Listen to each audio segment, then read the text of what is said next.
오늘 말라기 4장 말씀을 통해서 말씀을 깨닫는 지혜와 응답받는 기도의 은총이 우리에게 넘치게 될 줄로 믿습니다.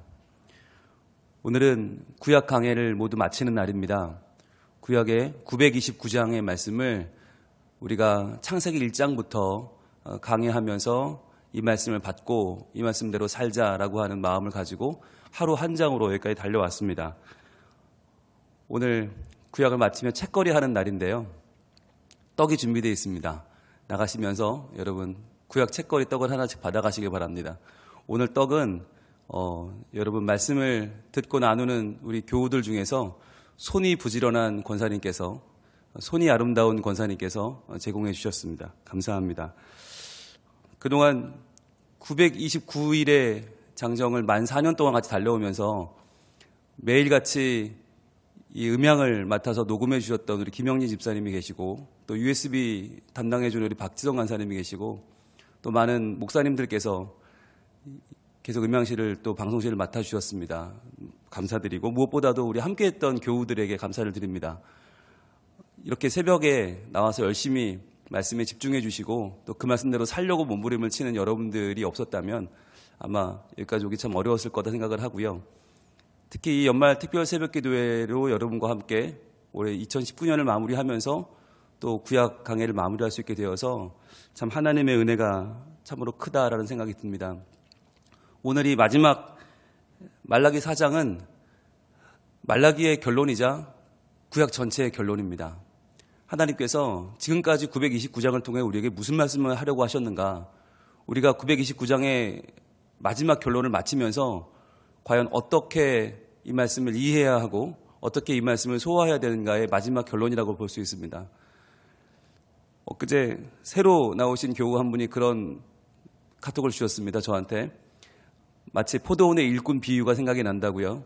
어떤 분들은 9시에 오시고 12시에 오셔서 열심히 이 강해를 따라오셨는데 본인은 오후 5시에 와서 마지막에 합류해서 은혜를 받는 것 같다 하셨는데, 여러분 그게 천국의 진리입니다. 누구든 함께하는 그 시간이 나에게 허락된 은혜의 시간입니다. 만약에 그동안 못 나오시다 오늘 나오셨다면 잘 나오신 겁니다. 오늘 마지막 결론을 함께하면서 하나님께서 우리에게 이 말씀은 살아갈, 앞으로 우리의 삶의 지표가 되게 하시고 붙들고 살아갈 말씀이 되게 하신다면 그것이 나에게 주신 은혜가 아닌가 합니다. 오늘 1절입니다. 만군의 여호와가 이르노라. 나 노란색으로 튀셔야겠죠? 이제 우리는 압니다. 무엇이 중요한가? 만군의 여호와께서 나에게 말씀하신다. 이게 중요하죠. 만군의 여호와, 이 회복기의 선지자들이 외쳤던 학개, 스가랴, 말라게는 다 만군의 여호와를 외치죠. 지금은 눈앞에 보이는 것은 초라하지만 앞으로 하나님이 이루실 너무나 귀한 은혜의 날이 있기에 그분을 노래하며 찬양하는 것입니다. 이것은 다가올 예수 그리스도의 능력의 사건, 구원의 사건을 미리 바라보면서 그 하나님을 찬양과 경배하는 것이기도 합니다. 보라, 용광로 불같은 날이 이르리니, 이렇게 말해요. 즉 모든 것을 녹여버리는 날, 모든 인간이 견딜 수 없는 날이 온다. 이 말은 뭐냐면 배웠다고, 가졌다고, 누린다고 해서 그것이 하나님 앞에 자랑거리가 되지 않는 날이 온다는 거예요. 지금은 너희가 볼 때는 강대국이 있는 것 같고 열강이 있고 힘이 있어 보이고 돈 있어 보이지, 그러나 저들이 가진 모든 것이 아무것도 아닌 날이 올 것이다. 하나님께서 너희에게 오시는 날, 예수 그리스도의 초림과 재림 사건을 통해서 하나님이 보여주시는, 하나님이 나타나시는 그날에 모든 것은 녹아질 것인데, 자, 그럴 때 두 가지 사람들이 나타나요. 이 두 가지 사람들이 성경에 지금까지 말해왔던 하나님이 누누이 강조했던 두 사람인데, 첫 번째 사람은 교만한 자와 악을 행하는 자입니다. 분홍색으로 쳐보세요. 교만한 자와 악을 행하는 자. 자, 이러한 사람들이 누굽니까? 교만하고 악을 행한다? 즉 하나님이 없다고 하는 자들입니다. 하나님이 어디 있어? 그냥 내가 열심히 사는 거지. 내가 열심히 주어진 삶 살면 되는 거지. 여러분, 이렇게 말하는 자들은 교만한 자고요, 악을 행하는 자입니다. 하나님을 의지하지 않는 자들이죠. 자, 이런 자들은 다 지푸라기 같을 것이다. 그 이르는 날에 그들을 살라 그 뿌리와 가지를 남기지 아니할 것이로되, 그랬어요. 여러분, 이것이 모든 인간이 받게 될 운명이라는 거예요. 풀은 시들고 꽃은 마릅니다. 여러분, 그것이 인간의 결론입니다. 자, 그런데 그렇게 완전한 파멸과 패배가 인간의 운명일진데, 그러나 왜 하나님이 말씀을 주셨는가? 그렇게 교만하여 악을 행하면서 그렇게 파멸해버릴 인생을 하나님이 변화시키기 위해서. 그래서 말씀을 받는 자들, 이 말씀으로 돌아오는 자들은 어떤 자들이냐? 바로 2절에 노란색 표시해 보세요. 내 이름을 경외하는 너희에게는, 이거예요. 위에 있는 교만한 자와 악을 행하는 자, 그리고 2절에 내 이름을 경외하는 너희, 연결해 보세요. 인간은 딱 두 가지라는 거예요. 인간은 많이 가지는 것도 필요 없고, 많이 배운 것도 필요 없고, 이 세상에서 존경받고 높임받고 대우받는 거 다 필요 없고, 딱 두 가지인데, 교만하여 악을 행하는 자가 있고 내 이름을 경외하는 너희들이 있다는 거예요. 이 두 가지가 하나님께는 딱 두 가지의 인간밖에 없다는 거죠. 자, 그런데 내 이름을 경외하는 너에게는 뭐가 일어나요? 공의로운 해가 떠오른다는 거예요. 공의로운 해. 여러분, 해가 어떻게 공의로울 수 있습니까? 해는 다 똑같죠. 여기서 말하는 공의로운 해는 암흑을 밝히시는 빛 되신 예수 그리스도를 말하는 것입니다. 예수 그리스도가 내 이름을 경외하는 너희들에게 나타날 것이다. 여러분, 경외한다는 말을 우리가 말라기 2장에서 분명히 배웠죠. 세 가지 단어로 배웠습니다. 하나님을 경외하는 자는 어떤 자였어요? 첫 번째는 쏴마의였죠. 쏴마의, 하나님 말씀을 듣고 순종하는 사람. 그래서 쏴마의, 하나님의 기도 응답을 기대하는 사람. 하나님 말씀을 듣고 반응하는 사람, 그 말씀대로 살아가는 사람, 쏴마의 하는 사람. 두 번째는 레브였죠. 심장. 우리의 심장에 말씀을 두고 그 심장이 뛸 때마다 말씀이 같이 뛰는 사람. 그래서 살아가면서 하나님의 말씀이 그 삶에 뚝뚝 묻어나는 사람, 레브, 심장이죠. 세 번째는 카보드였습니다. 영광, 무겁다. 하나님께 나올 때 하나님을 가벼이 여기지 않고 하나님을 무겁게 여기면서 그분의 영광을 그 삶 가운데 고백하고 나타나는 사람, 쏴마의, 레브, 카보드라는 세 가지 단어로 우리가 말라기 2장 2절에서 경외하는 자가 어떤 자인지를 정리했는데, 바로 그렇게 하나님의 말씀을 듣고 순종하려고 하고 그 심장에 마음에 말씀을 두려고 하고 하나님을 무겁게 여기고 영광을 돌리는 자에게는 공의로운 해가 떠오른다는 거예요. 즉 예수 그리스도께서 반드시 나타나시는데, 여러분, 해는 어떻습니까? 해는 누구도 부인할 수 없게 뜹니다. 여러분, 해가 떠올랐는데 밤이라고 하는 사람은 아무도 없습니다. 해가 떠올랐는데 아직도 어둡다고 말하면 그 사람이 잘못된 거죠. 예수님은 모두가 부인할 수 없도록 오신다. 확실하게 오신다. 그런데 그분은 공의로운 분이셔서 하나님을 경외하는 자를 반드시 보호하시는데 어떻게 해요? 치료하는 광선을 발하리니 그랬어요. 치료하는 광선을 비추리니. 이게 무슨 말입니까? 여러분, 이것을 보면 어디다 이런 말을 써놨죠? 이 말라기 4장 2절을 어디 써놨습니까? 주로 병원에 가면 이 말씀을 써놨어요. 이 치료하는 광선을 마치 레이저, 요즘 새로 나오는 신형 치료 방법처럼 써놨더라고요. 여러분, 죄송합니다. 무식한 겁니다. 여기서 말하는 치료하는 광선은 환자를 치료하는 의료 기술이 아닙니다. 무엇입니까? 우리의 인생은 교만하여 악을 행하는 자일 수밖에 없는데, 그런 우리를 치료해서 돌아오게 하는 하나님의 능력이죠. 바로 공의로운 해로 떠오르시는 예수 그리스도의 그분의 은혜가 우리를 변화시키는 거예요. 그래서 치료하는 광선은 망할 우리를, 죽을 우리를 변화시켜서 하나님 자녀를 삼으시는 거죠. 그래서 우리는 마치 지푸라기처럼 뿌리와 가지까지 남기지 않고 다 없어져야 되는데, 그런 우리에게 예수 그리스도로 말미암아 치료하는 광선이 비추면 우리가 어떻게 됩니까? 너희가 나가서 외양간에서 나온 송아지같이 뛰리라. 여러분, 송아지를 외양간에 가두어두면 어떻게 됩니까? 굉장히 답답해한다고 합니다. 근데 문을 열어주면 그때부터 미친 듯이 뛴다고 합니다. 너무너무 좋아라 뛰면서 정말 개를 잡으러 가는 길이가 그렇게 어렵다고 해요. 하나님의 자녀가 이럴 것이다. 원래 인간은 하나님 앞에 무기력하고 죄 앞에서 하루도 자유할 수 없는 죄의 종된 인간이었는데, 그 죄의 종된 인간이 예수 그리스도라고 하는 공의로운 해를 만나면 그분이 우리에게 치료하는 광선, 즉 은혜를 비추어 주셔서 그 은혜로 말미암아 우리의 삶이 자유를 누리게 되는 평안 가운데 뛰는 삶이 된다고 하는 것입니다. 여러분, 이 1절과 2절, 여기 나오는 교만한 자와 악을 행하는 자, 그리고 내 이름을 경외하는 너희, 이 두 가지의 차이가 뭐예요? 바로 악인과 의인이죠. 하나님을 아는 자와 모르는 자, 하나님을 믿는 자와 그렇지 않는 자, 하나님 말씀을 귀담아 듣는 자와 그렇지 않은 자의 차이를 1절과 2절에서 분명히 보여주고 계십니다. 그동안 하나님이 귀에 못이 박히도록 하신 말씀을 강조하시는 것이에요. 반복하시는 것이에요. 왜요? 이제 말라기가 끝나기 때문입니다. 말라기가 끝나고 나면 무려 400년의 침묵기가 있습니다. 하나님이 아무도 보내지 않으십니다. 아무도 말씀하지 않습니다. 그 400년 동안 무엇을 가지고 버텨야 합니까? 이미 주신 말씀, 그리고 또 하나 예수 그리스도가 오신다는 소망이죠. 공의로운 해로 비추실 예수 그리스도를 향한 소망의 말씀을 붙잡지 않으면 이 400년간의 침묵기를 견딜 수가 없는 거예요. 그래서 하나님은 1절과 2절을 통해서 성경 전체를 요약하십니다. 그리고 그뿐 아니라 이 1절과 2절은 단순히 망하느냐 사느냐의 차이가 아니라 하나님의 온전한 승리를 약속하시는데 그것이 바로 3절입니다.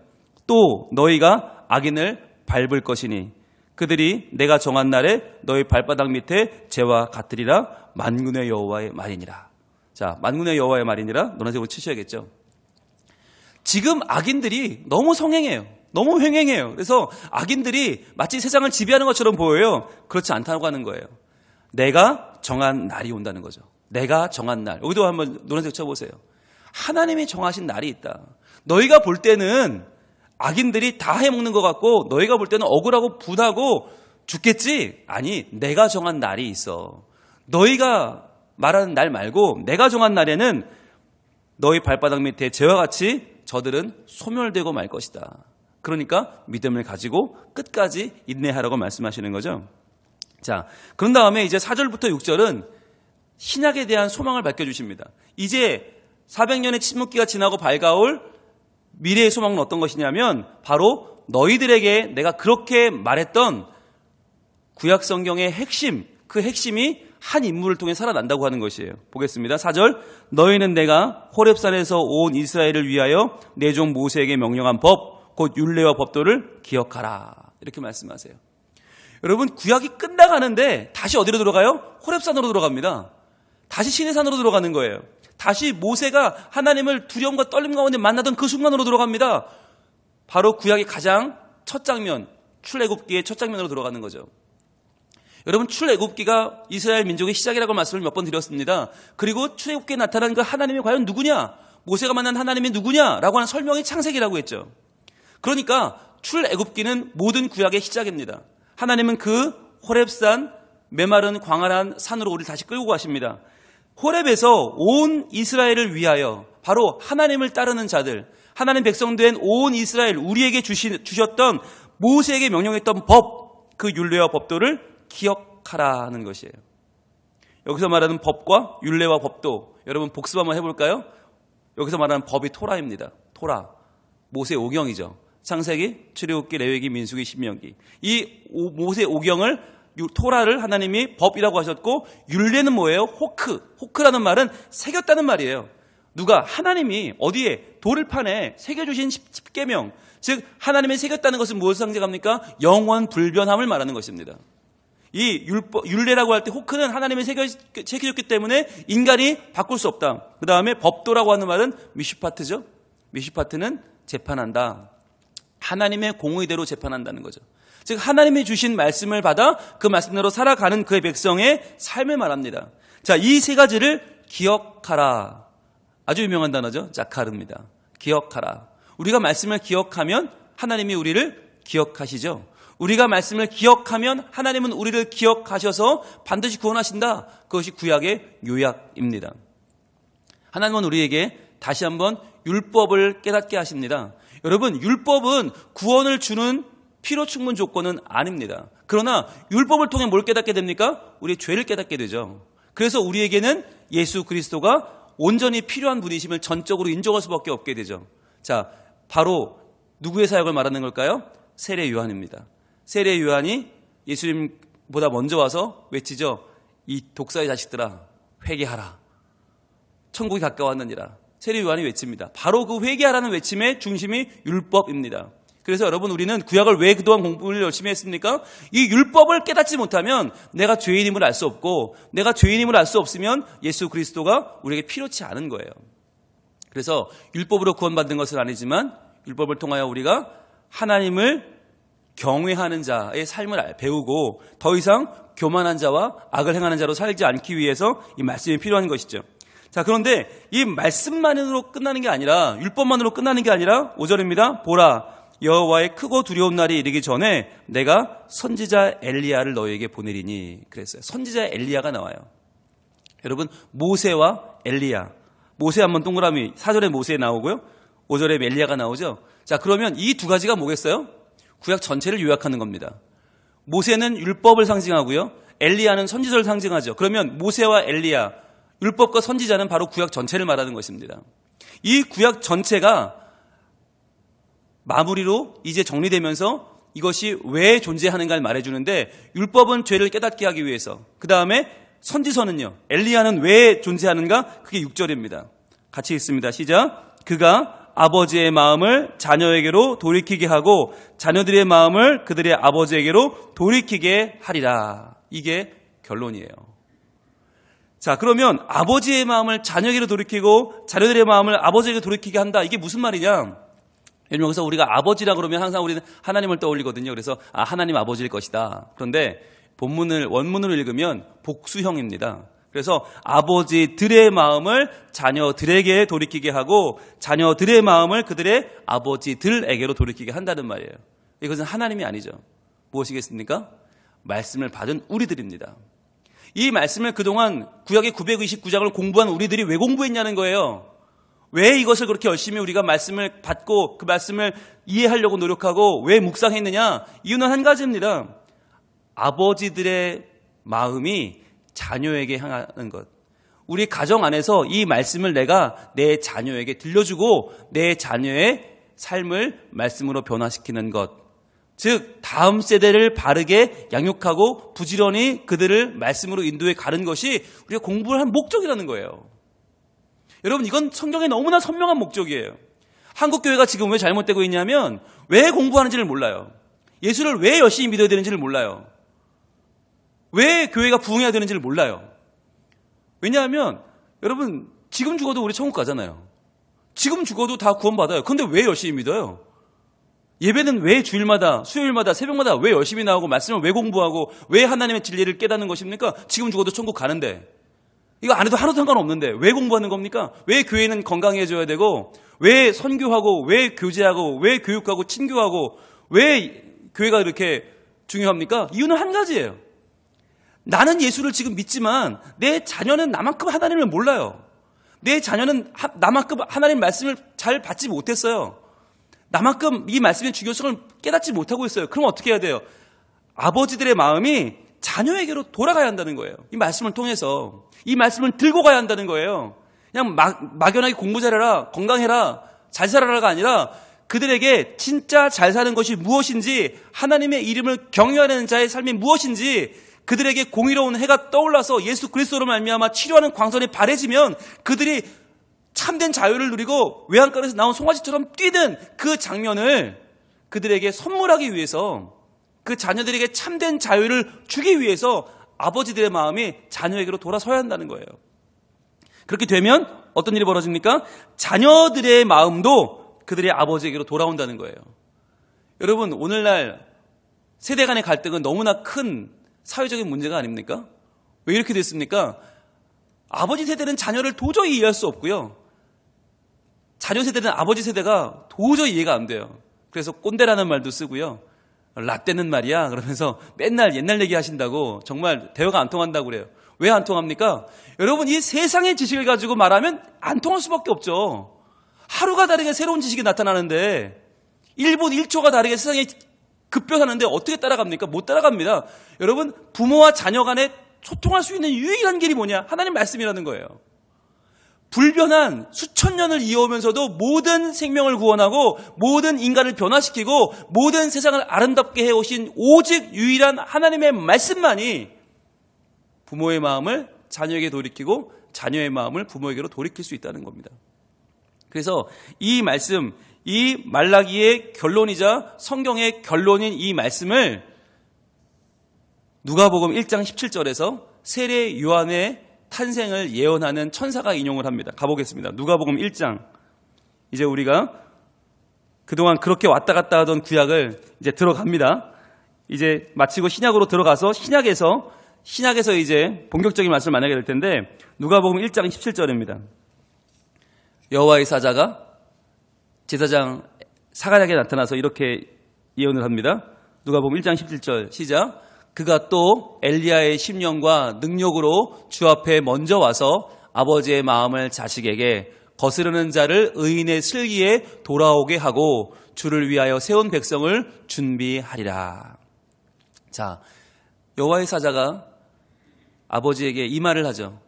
이제 태어날 아기는 아버지의 마음을 자식에게 돌아오게 할 것이고 거스르는 자를 의인의 슬기에 돌아오게 할 것이다. 즉 자녀들은요 모든 세대에 걸쳐서 거스르는 자입니다. 그런데 아비는 누구입니까? 말씀 받은 아비는 의인의 슬기를 가진 자입니다. 그러니까 이들을 돌아오게 하는 힘이 어디 있어요? 바로 하나님께 있습니다. 그래서 하나님께서 세례 요한을 보내셔서 엘리야의 심령과 능력으로 주 앞에 먼저 와서 아버지의 마음을 돌이키게 하고 의인의 슬기로 돌아오게 해서 주를 위하여 세운 백성을 준비할 것이다 라고 말하는 것입니다. 여러분, 이것이 세례 요한, 그로 시작되는 신약, 그로 마무리되는 구약의 요약입니다. 그래서 오늘 우리가 이 구약 929장을 모두 마무리하면서 마지막으로 품어야 되는 우리의 기도 제목은 무엇인가? 하나님, 구약 929장을 하나님의 은혜 가운데 저희들이 함께 공부했습니다. 여러분, 이 말씀이 그냥 나에게서 끝나면 또 한 번 좋은 말씀 들은 거예요. 그런데 하나님의 뜻은 어디 있는가? 그 말씀이 자녀에게로 연결돼야 돼요. 자녀를 길러내는 것, 자녀를 잘 믿음으로 길러내는 것이 우리가 열심히 믿는 이유예요. 열심히 예배하고 은혜 받고 내가 건강한 신앙을 가져야 될 이유가 뭐냐? 한국교회가 발전해야 되고 성장해야 되고 부흥해야 되는 이유가 뭐냐? 하나밖에 없습니다. 우리 다음 세대를 믿음으로 살려내는 것. 그래서 그들이 우리보다 하나님을 더 잘 믿는 것. 그래서 그들이 우리보다 천국의 주인공이 되고 그들이 참된 자유를 누리고 외양간에서 나온 송아지처럼 뛰는 것. 그 모습 바라보는 것이 우리의 유일한 소원이 될 것입니다. 그동안 여러분 수고 많이 하셨습니다. 이제 우리의 기도는 하나님, 우리보다 더 살 날이 많이 남은 우리의 다음 세대가 참 하나님을 경외하는 자들이 되기를 소망합니다. 하나님, 우리가 이 말씀을 받았으니 우리가 그들에게 좋은 믿음의 본을 보이게 하시고 우리가 좋은 믿음의 양육자가 되게 하셔서 저희들이 그들에게 하나님을 보여주게 하옵소서. 우리들이 적어도 이 말씀을 받아 의인의 슬기가 되게 하여 주옵소서. 그리하여 하나님을 아는 자, 하나님을 경외하는 자가 되어 하나님을 올바로 믿고 찬양하고 섬기는 자가 되게 하여 주시옵소서. 기도할 때 하나님께서 우리의 기도를 들으시고 하나님께서 우리와 함께 하시고 우리의 다음 세대를 하나님의 세대로, 하나님의 능력의 세대로, 하나님의 변화의 세대로 인도해 주실 것입니다. 오늘 이 설교를 마치고 나면 다음 한 주간은 신구약 중간기입니다. 400년을 쉴 수는 없으니까 한 주를 쉬고 1월 5일 주간부터 신약 마태복음 강의가 시작됩니다. 지금까지 주 6회를 달려왔거든요. 월요일부터 토요일까지 달려왔는데 이제 새해부터는 하루를 쉬겠습니다. 그래서 주 5회 화요일부터 토요일까지 강의가 계속됩니다. 여러분들 계속해서 이 시간을 위해서 기도해 주시고 여러분 미리 말씀을 읽고 나와 주시고 그 말씀을 내가 묵상한 말씀과 하나님 주시는 말씀이 부딪히면서 거기서 스파크가 일어나서 그 말씀에 깨달음이 있고 그 말씀으로 내가 변화되고 그 변화된 내 삶이 내 자녀에게 이어지는 다음 세대를 살려내는 복된 하나님의 사람들 될 수 있기를 축복합니다. 기도하겠습니다. 하나님, 구약의 모든 말씀을 오늘 마치면서 결론은 모든 인간은 교만하고 악을 행하는 자일 수밖에 없는데 그래서 지푸라기 같이 다 쓰러져 갈 수밖에 없는데 그런 우리에게 하나님께서 공의로운 해이신 예수 그리스도를 보내주셔서 우리의 모든 교만한 심령을 치료하여 주시고 우리가 참된 자유를 누리며 하나님을 노래하는 자로 살아갈 수 있는 길이 열렸음을 믿습니다. 하나님, 또한 하나님께서는 하나님 주신 율법의 말씀을 기억하면서 선지서들, 우리에게 주신 그 많은 말씀들을 우리의 마음을 품어 우리가 우리의 자녀들에게로 마음이 향하여 이 자녀들을 살려내고 이 자녀들에게 하나님 말씀을 들려주고 이 자녀들을 올바른 믿음으로 키워내야 할 것을 말씀하십니다. 그리하여 이들이 더 이상 거스르는 자가 아니라 의인의 슬기를 얻어 하나님을 알되 바로 알고 하나님을 믿되 바로 믿는 복된 다음 세대로 하나님께서 그들을 키워주시고 열어주실 줄로 믿습니다. 하나님, 말씀으로 소통하는 부모와 자녀가 되게 하시고 말씀으로 서로 영향력을 주고받으며 천국을 이 땅에서 누리는 아버지 세대와 자녀 세대가 되게 하여 주시옵소서. 그리하여서 저희들 이제 곧 신약의 말씀을 들어가게 될 텐데 이 신약의 말씀을 저희들이 품되 예수 그리스도의 능력의 복음을 품어 우리가 완전히 새로운 사람들이 되어서 하나님을 바로 섬기고 바로 믿고 교회가 더욱 건강하고 든든하게 성장하여 우리 다음 세대들을 하나님께로 부지런히 양육하고 인도하는 복된 성민교회가 되게 하여 주시옵소서. 또한 우리 가정에서도 우리 자녀들이 믿음으로 바로 서는 복된 계기가 되기를 원합니다. 하나님 말씀으로 그들의 삶을 세워주시고 하나님께서 깨닫게 하시고 보여주시고 들려주시고 감동시켜주시고 결단하게 하셔서 하나님을 따라가는 우리 다음 세대들 복된 자녀들의 삶이 온전히 열리게 도와주시옵소서. 하나님께서 우리와 여전히 동행하여 주시고 함께 하시고 인도하시고 말씀하여 주실 줄로 믿사오며 예수님 이름으로 기도합니다. 아멘.